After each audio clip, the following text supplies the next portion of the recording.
about this time? James Russell, you hustling son of a... It's me, your daddy, Roberto. Me a boy's name that starts with the letter H. Jose. Now look at me now. How far we go back? Elementary, jump rope, hide and go seek, pity pat, red light, green light, red light, green light. When you just talk about practice, we sitting here, I'm supposed to be the franchise player, and we're in here talking about practice. About practice. Not a game, not a game, not a game. We talking about practice. We talking about practice, man. But we talking about practice right now. We talking about You play to win the game. Hello? You play to win the game. You are tuned into Straight Bet Sports on the Gorilla Cross Radio Network. That's right. You heard it here. Straight Bet Sports, Gorilla Cross Radio. I am your host, Jose V. Rob G in the building as well. In a different building, to say the least. He is at home. I am at home tonight as well. We are coming to you live from Las Vegas, Nevada, as we do every single Wednesday night from 9 p.m. to 10 p.m. We're a little bit past our time here, but we're just setting everything up through Skype. Big shout out to Quan back at the studio for doing what he does, getting us going tonight, even though we're not there. We greatly appreciate you. Thank you for joining us on this amazing, hopefully brand new 2021 new year. A lot of crazy stuff happening right now in the United States, especially with what happened at the Capitol today. Hopefully you guys know how to spell Capitol. Thank you, Quan, for letting people know that some people don't know how to spell that on Facebook. We greatly appreciate you for that. But crazy times out there, man. Hopefully you guys are staying home, staying safe, staying healthy. Rob, what's going on, my man? You're too quiet. We got to get you out of that shell this year. This year, we're going to talk more, bro. Uh-oh. Stop. The camera blurred out. I don't think we got – it's because Rob's on an old school computer right now. I don't think he can see us. I can see y'all. You can see me? No? Your screen actually froze out, at least what I'm looking at, unless you can see something else, but your screen froze out. But it's all good, my man. No worries. Happy New Year, everyone. 2021. Hopefully how better was your this New year. Year, by the way? How was your New Year? It was good. Just hanging at home with the family. Played some games. Stayed up till about 1. Just went to sleep, as everyone should have. Yeah, man. Quick night. Nothing crazy. 12 o'clock done. A little bit past midnight. I was in bed as well. Just hanging out with the fam bam. Nothing too crazy. Nothing too wild there. But sports are still going on, thankfully. Lots to talk about, Rob. Obviously, with the NFL playoffs now starting up, the college football championship that we have coming up here this Monday with Alabama, the Heisman Trophy winning Devonta Smith, and Ohio State and Justin Fields, which I believe the Jets should draft, but we'll talk about that here down the road later on in the show.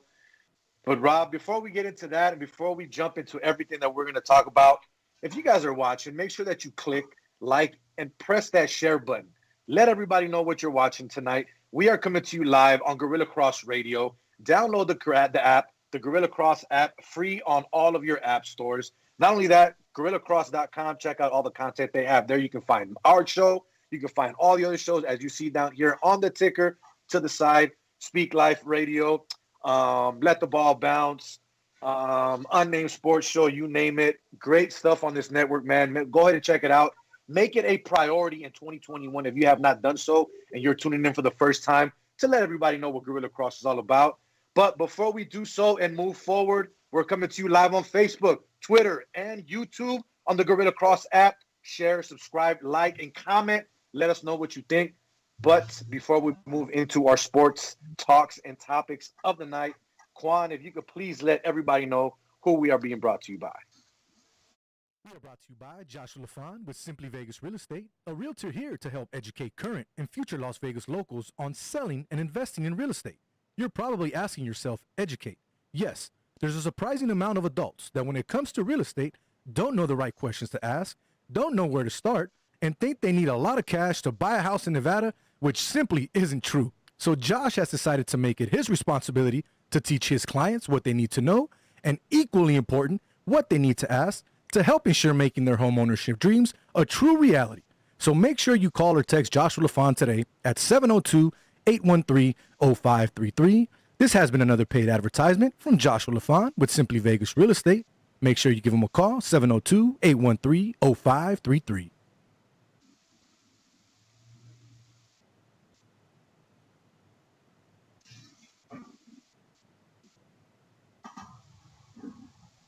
Uh-oh. Unmute that mic, Jose. he forgot to mic. See, that's what happens when you do shows from home and you're not in the studio. You got to mute and unmute and do all that. But like I was trying to say is, big shout out to Joshua LaFon. Greatly appreciate you, my man, for jumping on with us one more time for another ride here into 2021. We greatly appreciate all of your support and riding with us.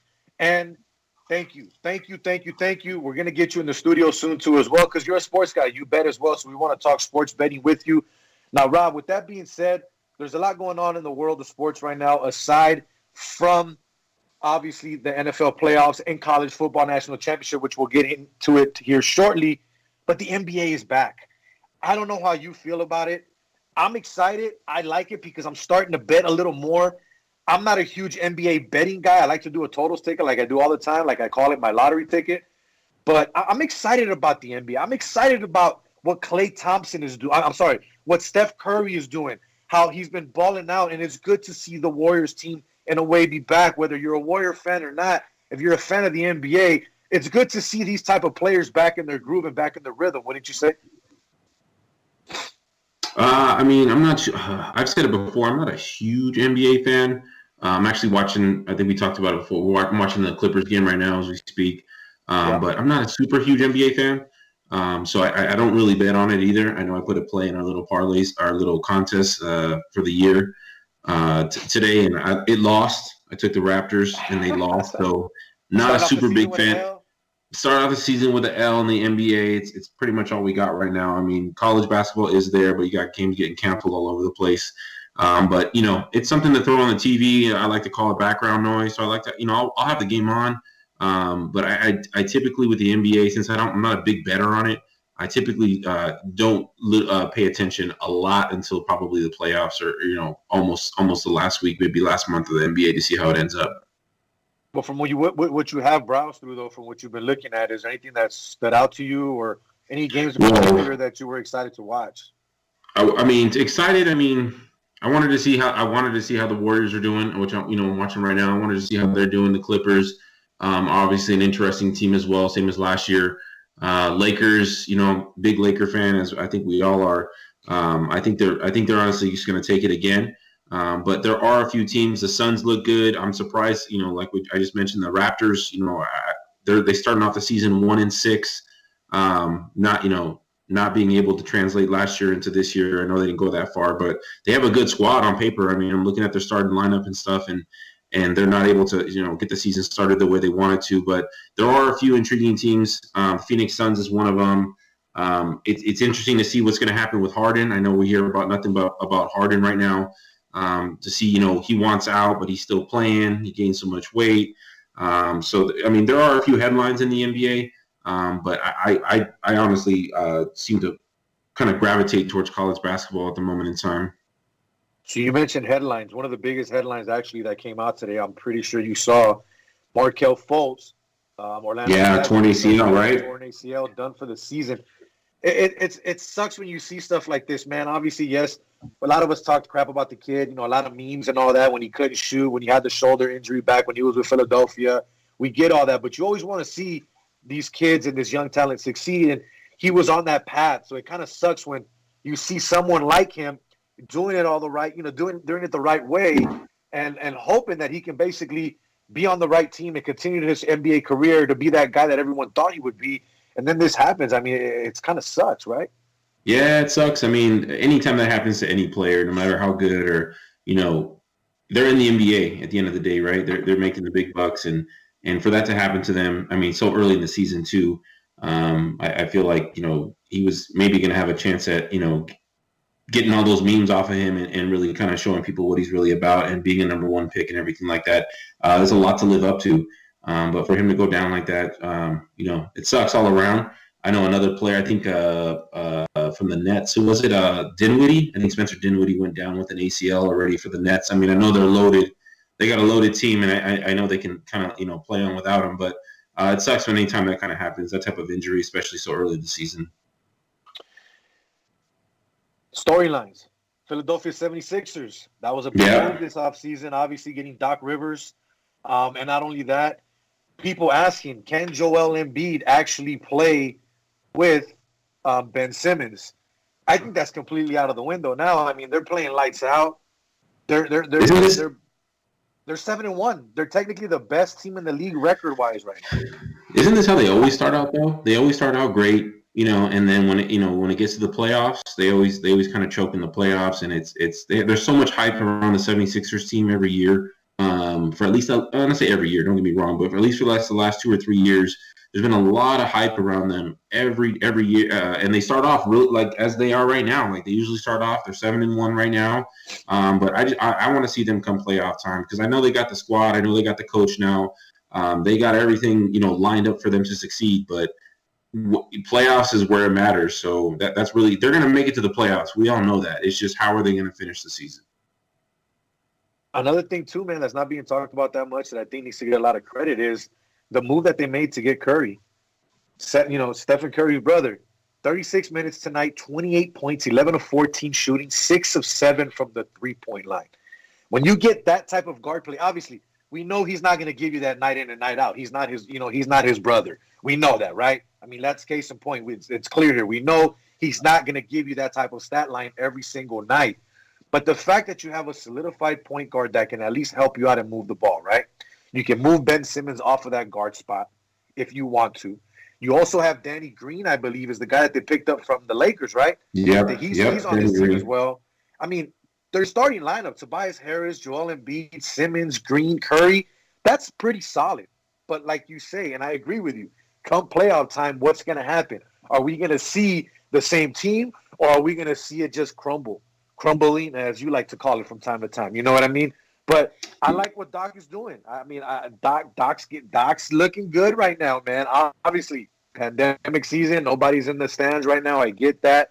It's a little more back to normal kind of with the travel or whatever it may be. But a lot of these games are back-to-back, too. If you look at the schedule, they're playing the same teams twice within a 3-day span. You know what I mean? Yeah, it's kind of crazy to see things that way. But you look at their bench, too. Well, from a betting standpoint, I think there's some value there because if you're playing the same team, I think it's a little bit easier to maybe spot like a little a good spot to actually bet a team.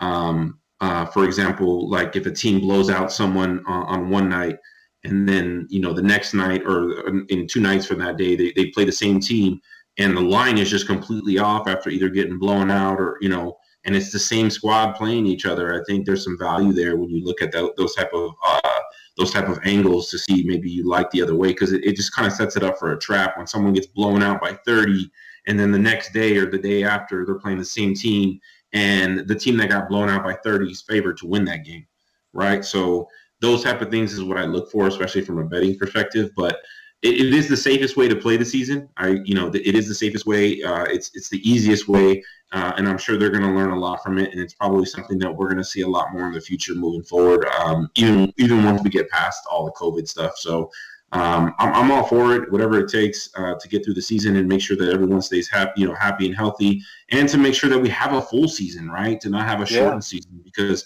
there's still that opportunity for things to go south and for the NBA to kind of, for the season to get shortened. I'm sure that's all if it happens, there's already like a backup plan for the NBA to kind of move. They got the playbook already. Yeah, it's already there. If we have to do this, then they're going to go this route. But hopefully we get a full season. That's the one thing I do want to see. Once again, you are tuned into Straight Bet Sports here on the Gorilla Cross Radio Network. We are coming to you live from Las Vegas, Nevada. I am currently home here in the office, just hanging out, doing the show from home today. We will be back in the studio next Wednesday night. Rob G tuning in with us as well, even though his camera is frozen. He is back home. That's my best pick. That's my best pick right there, too. I'm going to log out and log back in and see what I can do. I'll be right back. That's the Draymond Green. Remember the Draymond Green, the post conference?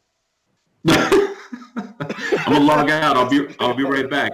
You're gonna go solo for a little bit. Go for it. That's all good. So, look, man, one thing that I was looking at, too, that Rob was talking about, again, Straight Bet Sports. We'd like to talk betting it from time to time. The angles here. Sometimes there's teams that are playing against each other back-to-back nights. Case in point, Trailblazers just a few nights ago to start the year played the Warriors in Golden State 2 nights in a row. First night, murder them. 123-98 final score, right? Next night, Portland's favored again, but they were only favored by, I believe it was 3.5, 4. How is the line that? You would expect it to be higher after they just blew you out, right? I took the Warriors in that game. Small bet, nothing crazy, obviously, but it comes back around. Warriors win 137-122. Obviously, Portland's still putting up points there. Nothing crazy. It's not like they got blown out. They lost by 15, but they were in this game if you saw this game. It was a competitive game all the way around. But the biggest thing that I'm looking at in the NBA, if you guys know me and everybody knows the way that I like to bet, I'm a big totals guy. I like to look for totals. I like to look for games that make sense. If you're looking at Warriors games, sorry, I got the game back here on the TV. If you're looking at Warriors games, you always got to look at the totals. Some totals may look fishy. Some totals may look legit. You never know until it's actually on there and you can actually see it. You got to study. Sometimes a line might be super high and you're asking yourself, why is this line so high right now? Wait a minute. They just scored 120-some points each. This is 200-some. The math doesn't add up, right? Sometimes you got to look at the lineups. You got to look at the referees. Call me crazy. Rob will even say this, Mr. Conspiracy Theorist himself. Look at the referees. Who is the referee that night? Who is the crew? Who's in charge? Normally, how do they officiate games when certain players are playing? The other night, what game was it? I'm spacing out here, but I was watching the game, and a player got fouled, got upset, went down the court, got a technical. Next play, he clearly gets fouled, and they don't call it. Referees look at that. Referees see that. So you got to be careful, man. Games can change at any single point in time in the game. You got to be careful with that. Have we got Rob back yet, or what's going on up there? I'm back. Can you guys hear me? Can you hear me? Oh, can we hear you? I don't know if we can see you, but we can hear you. Hey, the frozen tundra once again of Rob Gaitan. This is the same picture. That's so funny. That's so funny. I don't know. I log back in and log back, and that's all I got. So once again, Rob G, Straight Bet Sports, Gorilla Cross Radio. Download the app, gorillacross.com. So, Rob, I was just talking about the Portland Trailblazers and the Golden State Warriors to start the year. Portland murders them 128-98, right? Next game, 2 nights later, Warriors win 137-122. Blazers were still favored in this line. I believe it was only 3. Wow. See, that's what I'm talking about. There's one on camera. Those are the type of scenarios. Let me turn this light down a little bit. Those are the type of scenarios I'm talking about. Where turn your TikTok light off.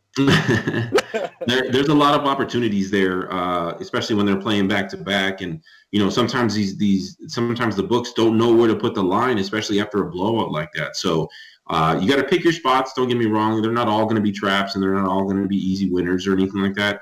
But it is something unique. It's it kind of almost rivals baseball, because they're playing like little series, and it kind of caught me off guard. I didn't really realize that they were going to start doing that until I was looking at the games every day, and I'm like, didn't they just play last night on the road as well? Like same thing I was saying. Yep. Yeah, it's like a home and away series and stuff. So it kind of competes with baseball a little bit in that in that aspect, but. Just you got to look for your spots. I look at the lines honestly every day, whether I bet or not. I just want to see because at the end of the night, I like to look at them, see where they finished. I'm not a totals person like you, but I do like to see who won and who lost, and possibly use that knowledge down the road. So it is something to kind of keep an eye on as the season starts. Rob G back in the building. No more frozen tundra camera for him. We actually got him. Don't jinx it. Don't jinx it. Don't jinx it. But Rob, let's jump into some college football talk before we get into NFL. And obviously, we got a lot going on with NFL Sunday, Saturday, wild card weekend, as they like to call it. But of course, college football, we all know the national championship, the Natty, as we all like to call it. Alabama, it seems like we say that name every single year. They're looking for their 6th national championship, I believe it is, in the last 12 years. Correct me if I'm wrong. Crazy like that. It's just it's insane to me that this guy sold his soul to the devil. Nick Saban did something.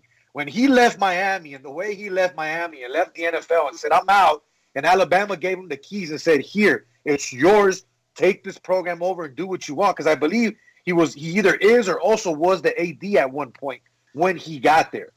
So you basically gave him the reins and said, recreate and reconstruct and rebuild our whole athletic program here, starting with our football team, which is, if you know college football back in the day, college football, Alabama, that's what they were known for always, right? But is it getting boring, Rob? Before we get into the actual game, before we get into the stats and the players and people that are in this game, is it getting boring to hear that same conversation? It's like it's like every year it's just like, okay, who's gonna play Alabama in the national championship this year? Like it's no longer who's gonna be in the national championship. Who are we seeing? And I just want to tell you what I was saying.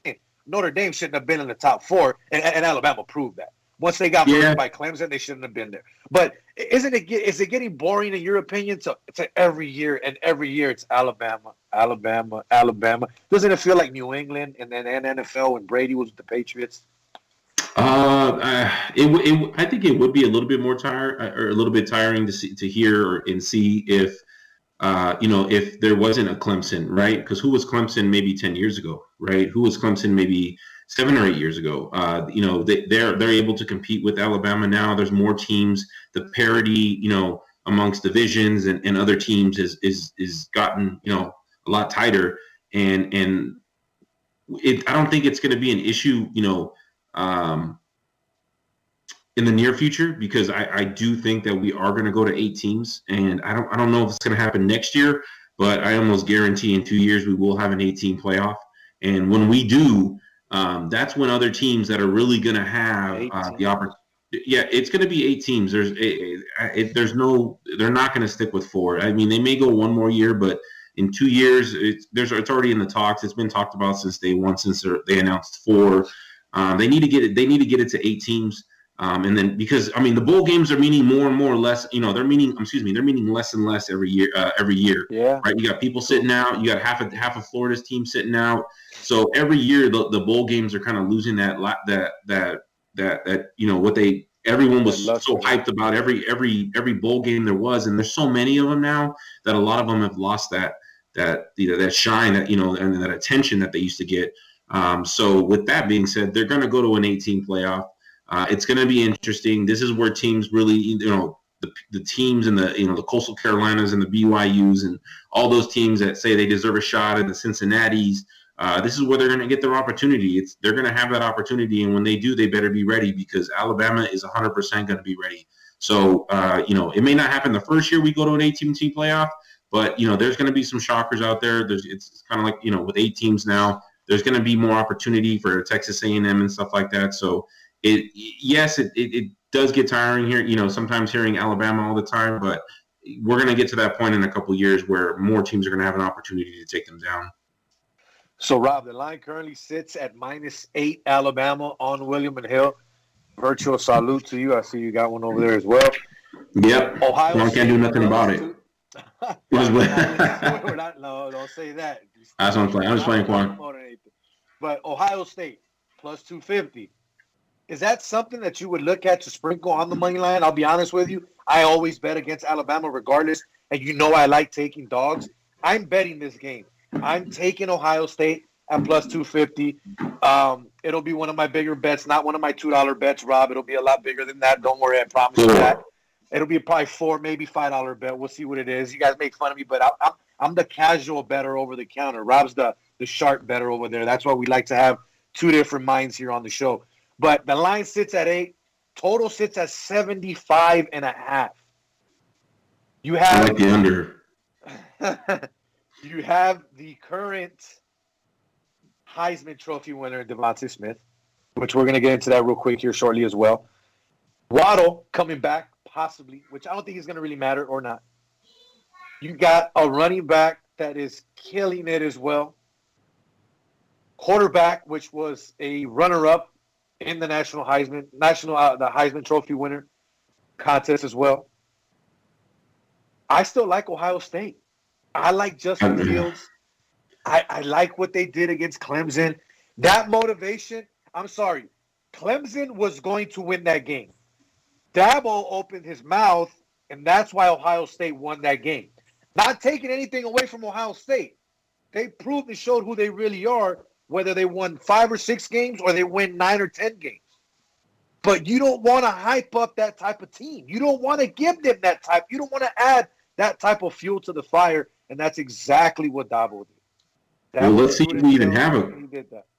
Let's see if we even have a championship game, right? Because they're already talking about delaying it. It's going to go off, so we'll see. Yeah, it's about 5 days away now. So we're going to see if we're even going to have one. The one thing that I'm worried about on the Ohio State side is I liked Ohio State against Clemson. I didn't bet it, to be honest with you. I didn't bet it, but I did like Ohio State. I think there was just a little bit too much, hype on Clemson this year. But that injury to Justin Fields seemed pretty serious. The way that he was moving on the field. I know he threw like a 50-yard touchdown or however long it was, to kind of keep the momentum going in Ohio State's, favor. But when they were showing him on the sidelines, when he was trying to hop on the bike, to kind of stay warm and stuff like that, to stay warmed up, he did not look anything. He did not look good at all. So for someone to come out after experiencing that type of injury, and then playing it's a week later, or a little bit more than a week later, I honestly see him struggling if he's going to play. So I don't want to cut you off, but our buddy Chris Wynn chimes in. He goes on Facebook, he chimes in, the Buckeyes blew their load versus Clemson. Bama's going to bring them back down to earth, Jose. LOL. What do you think, Rob? Yeah, I honestly, yeah. I'm not going to bet this game. I'm just going to watch it, obviously. But it seems a little too easy to take Alabama because, in my mind, in my opinion, because of the injury to Fields, right? Like, I feel like this line would be the same, or they're treating it the same, whether like he's healthy or whether if say that injury didn't happen. I feel like the line would still be the same, which bothers me because he's injured and he's not going to recover. He's not going to be 100% in the championship game. So, I like Alabama. I think that they're gonna win the game. I don't know if they'll cover the game, but I feel like they would be 7 points, 7.5. I think it's up to 8 now. I feel like they would be 8-point favorites, whether he got injured or not. So yeah, I like Alabama. I think they're going to win when it comes to the spread.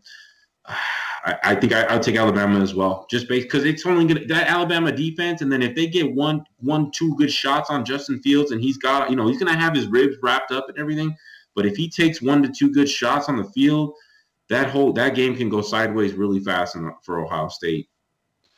So finish up with college. You like Alabama and under? I like, I didn't touch much on the total, but I do like the under. Just seeing, I know Alabama and Notre Dame was a game that went under, but just seeing, everyone's going to kind of expect like a Clemson/Ohio State game for that final. And 75, I mean, it's probably right where it should be, maybe a little bit higher, maybe 78. But I do like the under in this. I think Ohio State's going to have to change up the game plan a little bit when it comes to, because a lot of the production comes from Justin Fields running the ball as well, right? They have a design plays for him to come in there and just kind of run and be able to be a mobile quarterback. But I don't feel like he's going to want to take the shots, and he's not going to want to. They're going to have to change the game plan a little bit. So I see possibly Ohio State running the ball a little bit more than they usually do to kind of turn up some clock and keep that Alabama offense off the field. Once again, I'm Jose V. Rob G. You are tuned in to Straight Bet Sports here on the Gorilla Cross Radio Network from downtown Las Vegas, Nevada. I want to basically comment on my primo here, Eddie, on Facebook. I agree with you. Me and Rob had this conversation. I think Texas A&M could have possibly been in there and would have given Alabama a better game than Notre Dame did. We just see it. It happens every year. Chip Kelly can't do it in the big game. But before we move off of college football and go into the NFL, because we got a lot to talk about in that, Rob, little thing I wanted to throw out here. I was up late last night. I was watching SportsCenter like most of us do, Rob, and just going through stuff and browsing, and I'm listening, and it just caught my eye, and I froze the screen. And for those of you that saw that Devontae Smith won the Heisman Trophy, right? I believe 20 receiving touchdowns, over 1,500 receiving yards, just insane numbers, right? Think about this. Their number one receiver going into the season, which was not Devontae Smith, Jalen Waddle. He had 557 receiving yards through October 17th. Smith had 483. That's when Jalen Waddle got hurt and was done for the rest of the season with the ankle injury, I believe it was. My question to all of you out there, and I'll let you chime in on Facebook because we're going to move on from this and we'll get to it shortly. Are we still seeing Devontae Smith as the Heisman Trophy winner if Jalen Waddle goes down? And not only that, the fact that Jalen Waddle went down, is this what boosted Devontae Smith and gave him that extra confidence to become the Heisman Trophy winner? Or was it already inside of him just waiting to come out? And it happened to be this year since it was his senior season. He wanted to go out with a bang. I'll let you guys chime in on Facebook on that one and let me know your thoughts on what you think. But, Rob, moving forward, NFL, baby. The bread and butter, the best time. Happy holidays, as you like to say from time to time. But look, NFL playoffs is back. The one game that I want to talk about, which we're jumping into this one first. Of course, but I'm saying we're jumping to this one first, and here's why. I want to start off with this game because of what happened leading into this game. You and I had this conversation the other day. Tampa Bay going into the Washington football team in D.C., right? A lot of people out there are complaining, moaning, crying. Oh, my God, Doug Peterson threw the game. Oh, my God, he should be fined. Oh, my God, he should be suspended. Oh, he's ruining the integrity of the game. Shut the hell up. To every single person that is saying that, shut up. First of all, and I'm going to give credit to Joe Arrigo from Franchise Sports Media because he said it first on Twitter, or at least I saw him say it first because it's one of the people that I follow. So you're telling me that teams like Kansas City and other teams that already had people locked into to their seed that decided to sit people and not play them, oh, they didn't play to win the game because they had their backups, but yet you're not complaining and moaning about them and crying about that. Not only that, Joe Judge, I believe that's the name of the coach of the Giants. I would never do that. I would never put my players or whatever. You put your players in a situation where they have to wait for another team to create your fate for you to make the playoffs.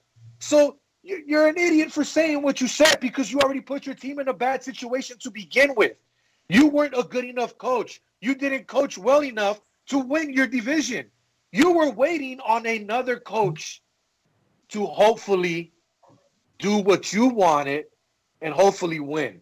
Now, yes, did Doug Peterson probably in the back of his mind say, I'm not going to let the Giants freaking go to the playoffs? For him to say, I wanted to see Sudfeld, because we've had him on here, we haven't seen much of him play all season, when you're only down by 3, I get it. Jalen Hurts' numbers weren't that great.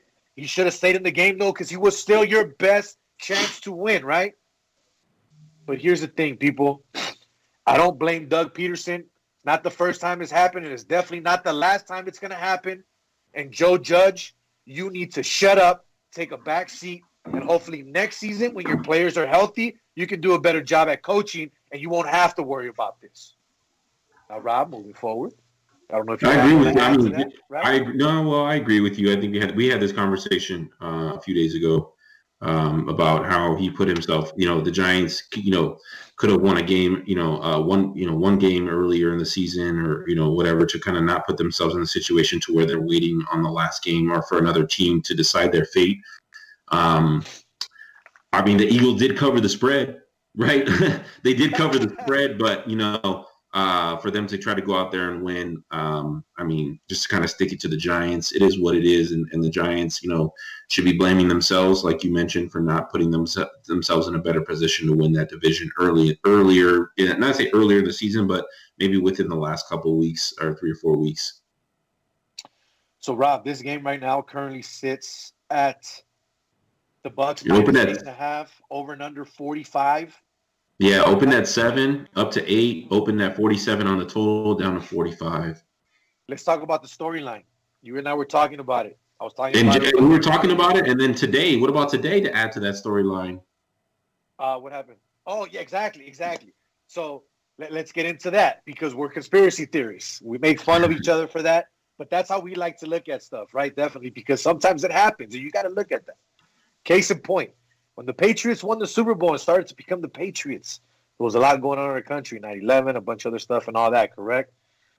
Now, look what happened with Alex Smith. Everyone loves a feel-good story. I believe you and I were both saying when the season started, at least I know I was, and I said it on one of the shows, that why is he here?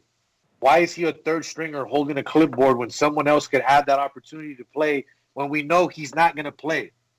Alex Smith, I take a back seat. With all due respect, I was wrong. Granted, his numbers haven't been the greatest. He hasn't done anything spectacular. Let's be real about that. But leadership-wise and what he brings to the offense and how we control it and what he's bringing is working. Defensively, Chase Young does not look like a rookie. This kid is a monster. He is literally the future at that position. Moving forward, we know that. This team goes as far as he goes and that defense goes. But like you were saying, what happened in the Capitol today? With the people storming the Capitol, breaking in, getting into these offices and doing what they did. With the state of our country, not to get political, but the state of our country and what it's in. If you're a bettor and you're someone that likes to bet, futures and big money futures, right? How do you not sprinkle some money on the Washington football team here, Rob? They're the biggest dog on the board out of every single team. I'm not saying big money, but as a fun prop, how do you not take a chance with this? I know someone that got them at 17-1 to win the NFC East, okay? And that hit. What's to say they can't move forward and win the whole damn thing? Correct. I mean, I agree. I actually just saw something on Twitter where somebody put I think it was William Hill. Maybe the odds have changed since we last looked at it because that's what we use for our odds. But someone put $2,000 on them at 125-1 to win it all. Yikes. Right. Just imagine that payday. But yeah, to play to that storyline, like you can't think of a better story in the NFL right now than Ron Rivera and Alex Smith. Well, yeah, you got Ron Rivera, the coach who just beat cancer. You got Alex Smith, come back. We're talking to this year. I was talking to Jimbo, and it was comeback player of the century, right? Like of the century, literally. Hey, even Chris Wynn just said, change the award, change the name to the Alex Smith Award. You have to. Right. So you think about things like that, and then you throw 2020 on top of it, right? And then you throw everything that we've been going through. And the election was this year, and that's basically the Redskins' home court right there, home field. It wouldn't surprise me if they beat the Buccaneers this weekend, just to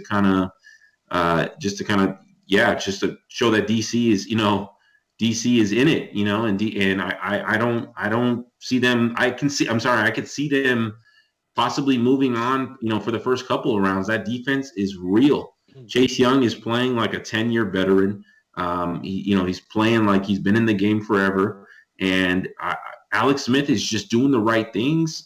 He does look a little choppy sometimes, I guess you want to say. But, if they can play the game the way that they're supposed to play the game, because they don't seem like that type of team that's just going to air it out. They got to run the ball. They got to do their plays, the way that they're to help their roster, how their roster is built. They have to play that way. So I would not be surprised if the Redskins, take this one at home against the Bucs.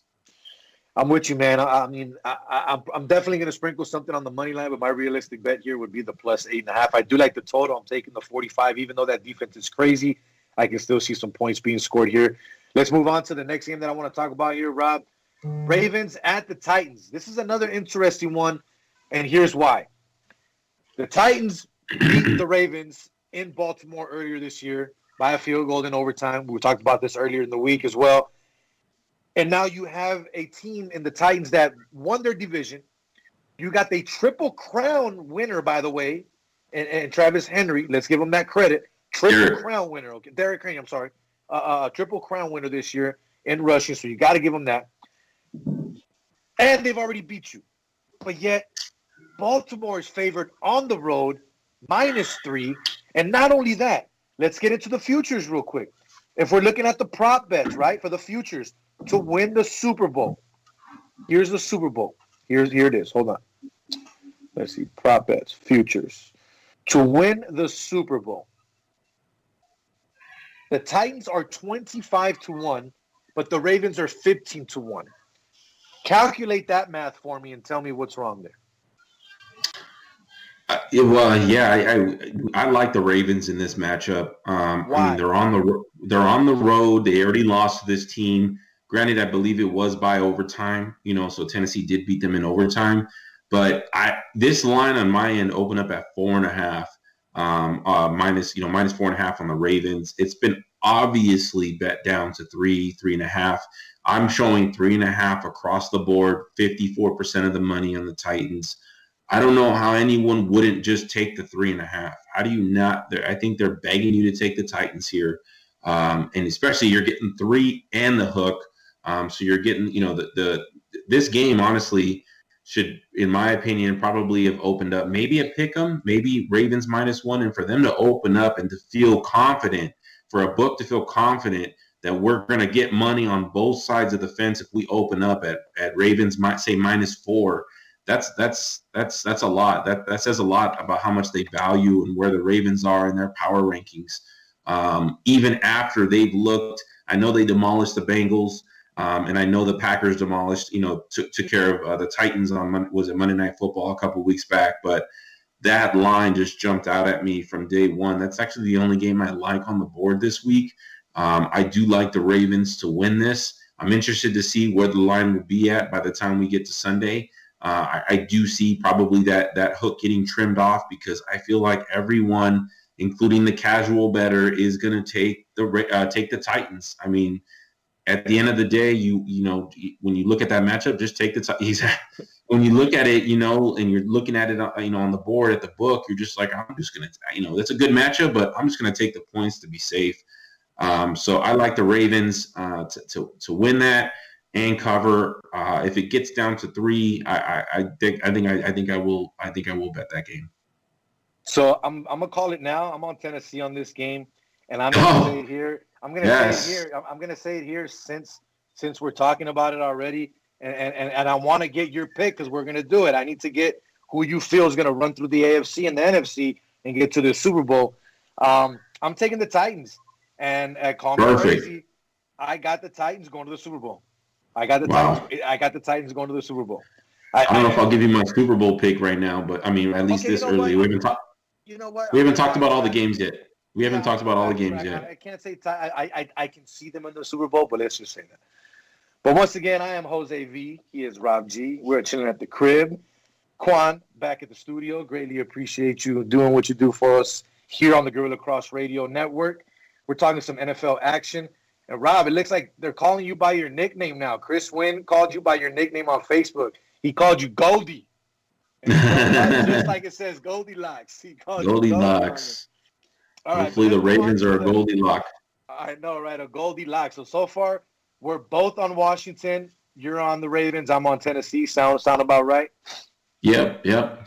So moving on, let's talk about the Los Angeles Rams at 10-6, moving on to go play the Seattle Seahawks in Seattle, 12-4. Now, this is an interesting game. The Rams are hurt with Jared Goff. He was out. Wolford, which I believe was a freaking accountant on Wall Street or whatever the heck it was recently, they said before they signed him. Basically, he was not doing much. And he basically played the game. And you played to win the game. You played to win the game. He didn't look that bad, but he didn't look that great also. This is a toss-up game, to be honest with you. At the end of the day, even though the Rams don't have a quarterback, that defense, and it's still a divisional game in the playoffs, right? It's still a scary game. However you slice it, I believe the line opened at 4.5.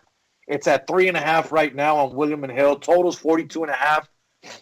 I don't like either side in this game, Rob. I really don't. I like the total. You know me, totals guy. I'll take the total. I'll take over 42.5. I can see that. But I don't know. What do you think? What do you like sidewise here? I mean, Jared Goff, he is the end all for the Rams on offense, and he's not there. Yeah, Seahawks opened up -5 on my end, total 40.5. Got bet up on the total almost immediately to 42. Yeah, just immediately. So it's sitting at 42.5 right now. I don't have the percentages. I don't know if you have the percentages.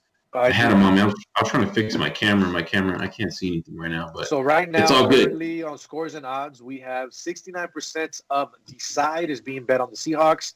71% of the money is being bet on the Seahawks as well. I like the Rams. I liked them in the second to last game of the season. I mean, these two teams just played 2 weeks ago in the same stadium, and I believe the game was close to a pick'em. The Seahawks, they won convincingly. I think it was like 20-9 or something like. I can't remember the final score, but they covered. They won. I like the Rams in this position. I would take the points, take the plus 3.5, take the, some places got 4.5 from what I see here. I'd take the 4. I think it's going to be a closer game. I honestly think, in my opinion, that the Rams are going to win this game outright. I think the defense will play better, specifically because they just played this team 2 weeks ago. So, it's fresh in their minds. They came up with a big win with the backup quarterback last week. I see the Seahawks time running out early in the playoffs. I like the Rams. Jared Goff does have to show up, obviously, because he is the heart of that offense. But I think the defense does enough. And the Seahawks defense is not that great. I know it's at home, but, we've got no fans. Rams take it. They win on the money line. Okay, Rams take it. You know what? If Jared Goff starts and plays this game, yes, I'm with you. Oh, so he may not start? He may not start. Oh, wow. So I didn't even know that. So here's the thing. If Goff starts, I'm with you. I think the Rams can pull this game off, and then they lose in the next game. But if Goff is out, I like Seattle. I think that they'll throw the ball fairly well, as they have with DK Metcalf. Tyler Lockett, obviously a huge part of that offense as well. Carson, the running back. A lot of these guys that don't get bigger recognition that should, that offense is there. But like I told you the other day, I'm not confident in these NFC teams either. It's a coin flip to me. But if Goff starts, give me the Rams on the money line. If not, Seattle minus 3.5 to me is the play in this game. It'd be interesting to see where that line goes. Like It'd be interesting to see where that line goes if Goff doesn't start. I'm assuming this line looks like Goff is starting. So I mean, it's going to be interesting if they they rule him out, when they rule him out, if he's not going to play, and to see where this line, I don't want to say balloons, but where it's going to go to, because it's definitely going to go up on the Seahawks side.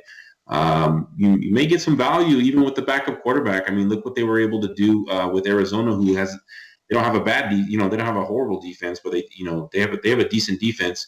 And they were able to actually, kind of control that game and take the W at the end, in the last week of the season. So, be interesting to see. So, Rob, no play for me though. Yeah, we got about 13 more. My play here is the total, over 42.5. But we got about 13 more minutes here to finish up a couple more games. Colts, Bills. Here, let's run through this one quick. I know everybody's going to be on Buffalo. Currently, right now, if I'm looking at Scores and Odds, let's see. Yes, everyone is proving me right. They are on Buffalo with 72% of the money being bet on them. That line is currently at 6.5. I like the Colts in this game. I think the Colts win this game and shock everyone and take Buffalo out. And here's how they do it. The only way that the Colts can win this game is a heavy dose of running the ball. Jonathan Taylor has to get the ball, has to be a big focal part of this offense on Saturday for them to win this game. If they do that, it's going to open up the passing game. They need to protect Phillip Rivers. I just think that they're going to come out and surprise, and the fact that it's a playoff game with minimal to no fans whatsoever is even helping Indy a lot more. Give me the Colts with the shocker. I like them plus the 6.5, Rob.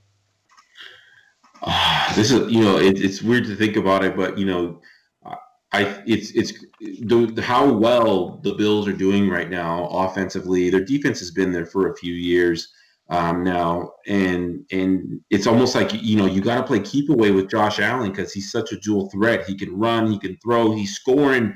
He's himself is scoring 1 to 2 touchdowns a game almost. I think last game he may not have scored, but he was on a run where he almost out of 16 weeks or however many games they played. It'd be interesting to know how many times he scored a touchdown himself because everything runs around him. And so I do agree that the Colts will have to play keep away. which is crazy to say, but to play keep away from the Bills offense, right? You got to play keep away from them because the longer the ball is out of Josh Allen's hand, the more that the bigger opportunity they are going to have to sneak this one away, take this one away from the Colts. Case in point. Buffalo scores quick. Buffalo can have a drive where they score in a minute and a half, 2 minutes. So if you're Indy's offense, keep that D on the field, man. I agree with you. Yeah, with the way Stephon Diggs is playing, I mean, the Bills offense right now really rivals the Chiefs offense, right? They may not have as many deep threats as the Chiefs, but they can score at will. They can score in a minute and a half or however long they need to score. So it's going to be interesting. I think the Colts definitely have to go in with that mindset of playing keep away from the Bills offense. With that being said, I think the Bills cover this. I think they're going to win, and I think they're going to cover this. Their offense is too good, and I think they're going to be able to put some points up on the Colts defense. The total kind of shocks me a little bit. Open at 51, down to 51 and a half, down to 51. I thought this total would have been a little bit higher than that. Seeing how much both offenses like to score, I maybe lean towards the under on it. But I like the Bills. I think the Bills are going to come out. I think the NFL, wants them to I think the Bills and Chiefs, AFC Championship game would be the best on paper for the NFL. So when you're looking at ratings and wanting that game to happen, I think that's the game that they're probably looking at. Moving on, Rob. We got 2 more games, about 10 more minutes here. Chicago visiting the New Orleans Saints. Chicago basically got a backdoor cover to get into the playoffs. They lost their game to Green Bay. Got some help right here and basically got in there. Obviously, when they made the switch to Mitchell Trubisky, things did change a bit. We saw the difference from Nick Foles from Mitchell Trubisky. Nick Foles was a one-trick pony. We know what he did in the playoffs. He was there at the right time when they needed him. Props to him. He won the Super Bowl, got the MVP.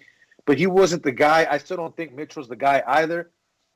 This line right now. It opened at, opened at 8. Opened at 8, up to 10.5, total 47.5. Tick down to 47. I'm going to watch the game. Don't really have a side on this. I think the Saints being at home should take it, but it's an indoor game. I think the Saints at home should take it. I mean, I know usually the fans play a huge factor in the Saints regular season games, but even more the playoff games. But yeah, I think the Saints win this game. 10.5 is a big number, especially once you add that hook on the 10, which is already a football number. Then you add on the hook on that. I like the Saints. I think that they're gonna win by 2 touchdowns, but don't really have a super strong play on this game. No strong play for me either. I mean, I'm looking at the total. I know I sound like a broken record. I like the total. I like the over. I never seen you take an under in my life. That instead of putting straight bet sports on the hat, I'm gonna start putting take the over. Dude. But yeah, bro. I mean, 47. Straight bet over. I know, straight bet over, but it does interest me. The 47. Same here. I have no interest on either side. But call me crazy. I wouldn't be surprised if the Chicago came out and surprised them in 2 because New Orleans hasn't looked that great. If I'm being honest, they look good, but they haven't looked great. Even when they had they look shaky. Exactly. They look beatable. Let's say that. They look beatable. Yep. And in these type of situations where it's winner take all, anyone is beatable. Now, the Browns are going into Pittsburgh COVID collected, meaning they got COVID from the front office to down on the field to everybody. Their head coach is out. The only thing that Stefanski can do is basically do a video call with them prior to the game. Once the team gets to the game and they're in the locker room, he can no longer communicate with them whatsoever without phone, electronic text messages, nothing whatsoever until the game is over and they are done and out off the field. That's crazy. Your first time that you make the playoffs in, 18 years, I believe it is, give or take. Your coach isn't going to be able to be there to coach you. You got one of the assistants jumping in to do that. You've had wide receivers that have been gone through COVID like crazy. And then you have a Pittsburgh Steelers team, which to me is very, very, very beatable. Very beatable. 12-4, don't let the record fool you. Doesn't scare me. This is a tough I want game. to say the Browns just because I don't like the Steelers. I'm not a fan of the Steelers, but you can't let your, fandom go against you here. I like the 6, okay? I like the 6. Give me the Browns. I think the Browns can cover this. Close game, and going back to the Colts. Nick Chubb, Kareem Hunt. If they can run the ball consistently against Pittsburgh and alleviate some of the pressure off of Baker Mayfield and keep that Pittsburgh offense off the field as well, because we know what Chase Claypool can do to you, streaking you down the field and just murder you. He can beat these freaking corners. We know what Juju can do. And obviously James Conner, legit still gives you what he can there. I like the 6. I'm not going to say Cleveland wins the game. I say Pittsburgh still takes it. Give me the 6. I'll take Cleveland. Everything you just said, I honestly wasn't aware about how that was going down. I haven't been on Twitter that much lately. So that's crazy. I can't even believe that they're going to be without their coach. That being said, obviously the line moved up to from -4. I think it was steady at -4. Then with the news, probably broke to -6. I like the Browns. I'll take the points. I think, weather may play. We got to see what the weather is going to be at too, right? We haven't even talked about that in any of the games. I mean, the Titans play outdoors. The Steelers play outdoors.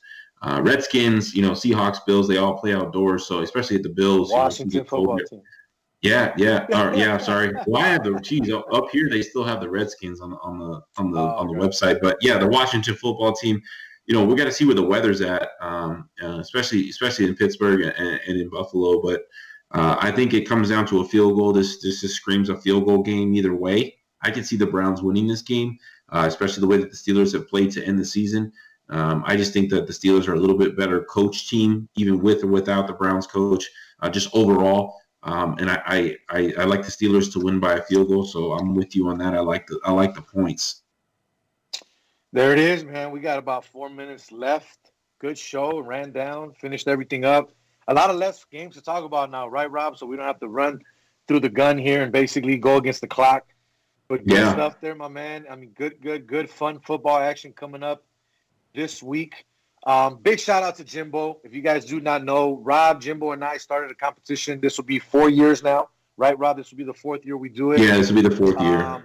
Little handicap competition that we do. Basically, we all choose 2 games a week against the spread, legit spreads that are on there. We use William and Hill. We take a screenshot, send it to each other.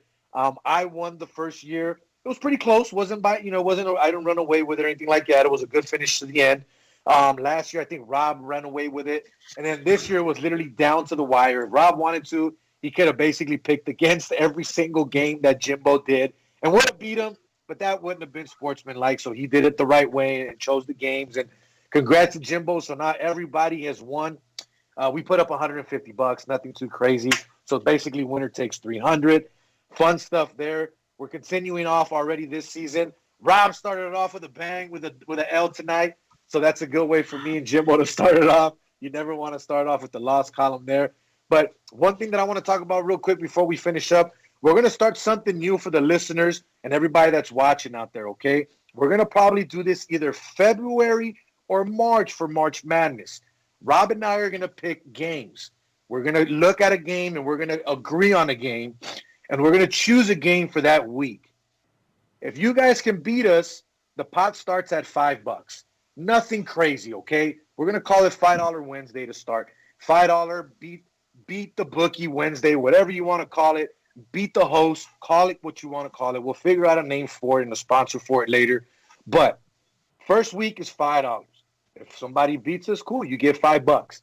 If you don't, it adds up. And we're going to move on week after week after week. And we're going to go into that, and we're going to do that until somebody beats us. But we're going to try to come up with a fun way of doing it. It's just our way of showing our appreciation. And thank you to each and every one of you that have continued to follow and support, like and share and comment on everything that we do. 2020, 2021, moving forward. We greatly appreciate all the love and support that we've gotten. Now, before we close up, I want to let you guys know where you can find all of our content. I am on Twitter, as you see down there. Rob is on Twitter, as you see under there, under his name as well. Jose V, Straight Bet Sports on YouTube. You can find the content we upload afterwards. If not, the Gorilla Cross Radio YouTube page has all of our content and all of their great content as well. Download the Gorilla Cross app if you have not done already. So, gorillacross.com to check out all of the content that they got going on. Trust me, 2021 is going to be a huge year. Gorilla Cross is going to be a huge station for you guys to follow. You want to tell your friends, you want to tell your family. You will not be disappointed.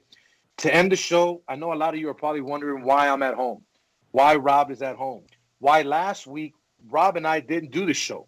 And before I get into why, big shout out to Brad, the believer of the Rest Stop, for doing his thing last week and having former Minnesota Vikings head coach and player Mike Tice on our show. Greatly appreciate you, my man. We're going to get you guys back on as well to do our thing with you there.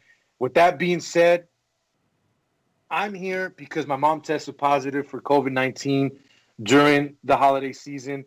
So I got sent home from work for 14 days. I've been at home, chilling, hanging out. It's boring. It sucks, but it is what it is. I tested myself, my wife, my kid. We came back negative. We're all good. Thank God. For people that have reached out to me, I greatly appreciate you. Don't take this sickness lightly, people. It's real. My mom got sick. She wasn't doing good. Thank God she's doing better. I have an uncle, mi tío Marcos. I just talked to your daughter. I didn't even know. He got sick. He was in the hospital for 2.5 weeks with COVID. Couldn't breathe. Couldn't be on his own. He's finally home now. Thank God he's alive and healthy and doing well, and he's back with his family. So with that being said, guys, let's take 2021 and move forward. Be smart about everything you do. Don't be reckless. Don't be stupid. But at the same time, don't let this sickness run your life. Be smart about it and be educated about it. And people, if you feel that you got to go to the Capitol and do what you do, and you want to support what you want to support, but yet say that you're great people and these are great people, then maybe it's time for you to get your priorities straight. But till then, I am Jose V for Rob G, for Quan back at the studio, Josh LaFon, Simply Vegas Real Estate, Gorilla Cross Radio, Straight Bet Sports. We are out. See ya.